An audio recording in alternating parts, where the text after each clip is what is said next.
Alright folks, I think it's about time I predicted another catastrophe, because I woke up this morning and thought, the future doesn't quite look bleak enough. What can I do about it? Ding! Light bulb goes on over my head. Let's talk about influencer marketing. So, as I'm sure most if not all of you know, ads aren't doing too great. We've got ad block, we've got pay per 1,000 impressions, not too great. And so people who want to make a living independently creating videos and writing articles are having to turn to other ways of earning cash. One way I'm very fond of is selling their own merchandise, getting funding from their audience directly through Patreon or donations and blah blah blah, because it means they don't have too many hands coming in and fucking with their stuff. They don't need to make sure corporations are happy. You know, you can get into this situation where people have to preach to the choir to keep their audience sticking with them, but theoretically, you produce good stuff, and if people disagree with you and don't want to pay you anymore,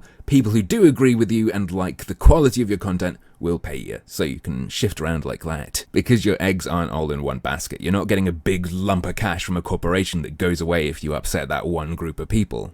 Or one person even. Which brings us to the other way I'm not so keen on, and that is by engaging in influencer marketing, by picking up sponsors, by creating native ads, and putting product placements in your videos, all that sort of thing. How much I dislike it varies depending on the individual circumstance. If you're talking about one thing and then what you're advertising is completely unrelated to what you talk about on your channel, you're selling some fucking box of plastic bullshit, I don't really care that much. I don't see that having too much of an effect in terms of editorial integrity. If you're selling one of these food bundles or something and you're talking about feminism, I don't see that being too big a deal. There's not too much of a clash there. Currently.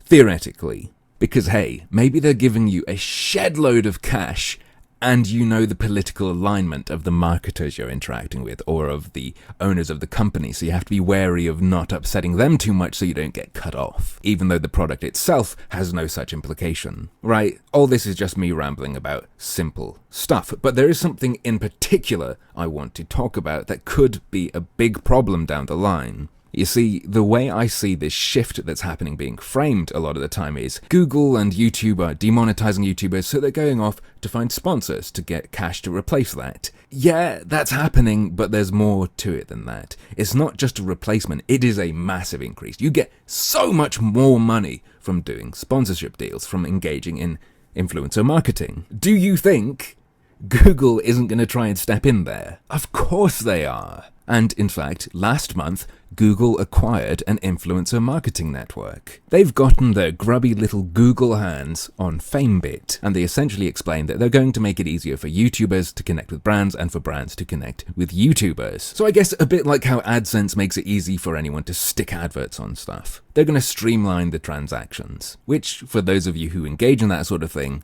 must sound really nice. Especially seeing as Google are claiming that creators will always have the choice in how they work with brands, and there are many great companies who provide this service today. This acquisition doesn't change that. If you are out of your mind and decide to just completely trust them when they say that, there is nothing to worry about. However, for the rest of us who like to be critical all the time, let's look at what can go wrong. Or actually no, let's look at what's wrong right now and then move on to what could go terribly, horribly wrong in the future. Right now, if you go on FameBit, if you have enough subscribers or followers or whatever to get on there, you will see something absolutely fucking disgusting. And you will see a lot of it. Brands offering not insignificant amounts of cash for reviews, which, while as far as I understand is totally legal, is scummy as all hell. Because, yeah, while you might be allowed to say whatever you want,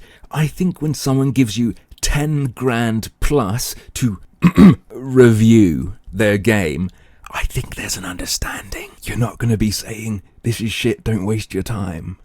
Right? In fact, any of this stuff that lets you say negative things is only going to let you say a negative thing so as to make it seem more authentic or sincere.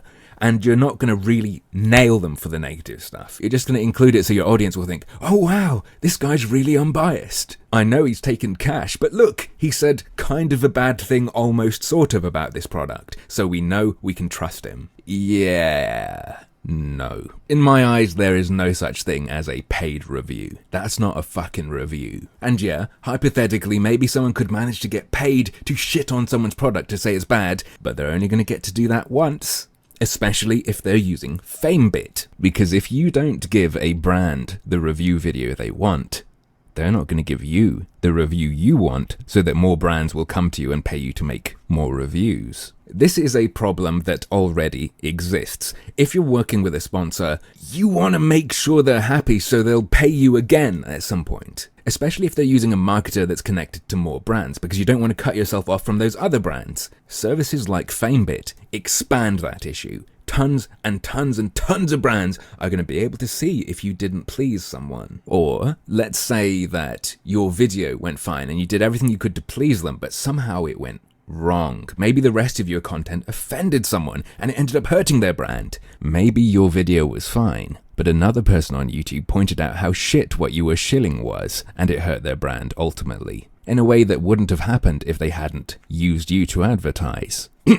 All the other brands are going to hear about it because it's in one place and you're not just dealing with them directly or just through one of their marketers. You're going to have to be real careful to make sure that doesn't happen. Think avoiding AdSense demonetization, but more extreme. Easier to lose opportunities, much more money lost with losing those opportunities. You might end up with sanitization, people becoming softer in their content, tiptoeing around certain issues maybe, not criticizing not only the product they sponsor, but anyone who uses the same service to find people to sponsor. You might end up attacking other YouTubers who threaten your business model and trying to sterilize the content of other people to make sure you don't land in the shit and lose out on money. This kind of thing that already happens could get much worse. And here's a way that could happen. So, Google have acquired FameBit, and one interesting thing FameBit said about this is that they will remain a standalone operation for now. Now, as they suggest, their alignment with Google probably is going to help them loads. They will grow, and the issue I outlined will probably get worse. They might become the place to go for brands to do sponsorship deals with people. And while you might be able to deal directly with brands, brands might just not do that anymore if this becomes big enough and easy enough and convenient enough to use. So things can get pretty bad just going along the way they are now, but it can get even worse than that. According to their site, FameBit takes 10%, and that works slightly differently depending on whether you're a YouTuber trying to sell your services or whether you're a brand looking to buy from a YouTuber. Either way, it's a nice little cut. A cut Google's gonna want, so they're gonna want you to go through FameBit. So let's say FameBit gets huge, most people are using it anyway. What are you gonna do if Google integrates it into YouTube, the same way AdSense is there, and you have to use AdSense? What if Google makes it so, if you want to do sponsored videos, cool, but you have to do it through FameBit? What are you gonna be able to do? Jack shit is the answer. And then, maybe on top of not advertiser friendly, we'll see not sponsor friendly. And if that happens, my sides will be eternally lost. And your ability to grab those sweet, sweet shill dollars from brands like these will be eternally lost too. And let me just remind you, this service that Google has acquired allows people to buy and sell reviews. It's not just ads, and they don't want the ads you make to feel like ads. Now, you might think, oh great, because ads are annoying. I'd like it when ads don't feel like ads. But what that really translates to is, oh great, I love being skull-fucked.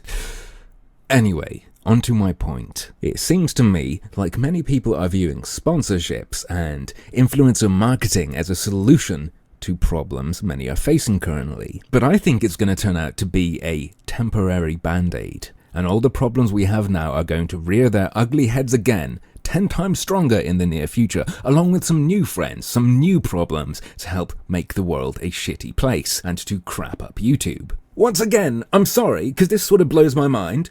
Google, the owner of YouTube, now has also acquired a service that lets you buy or sell fucking reviews on YouTube. Welcome to Skankville, folks. Don't call it an ad, it's the future you chose. Fuck me, it's just so disgusting. I've just got this image in my mind of people learning whether or not to trust a review, more or less. And instead of it being paid for being a red flag, it's more like, how much were they paid? Like, if they were paid less, you can trust them more.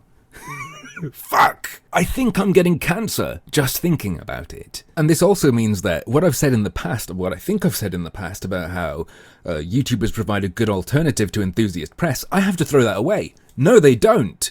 While this is an acceptable practice, don't fucking trust us. And not only an acceptable practice, but an acceptable practice facilitated by YouTube's owner. And if it gets worse, if it gets anywhere near what I'm imagining, YouTube should die.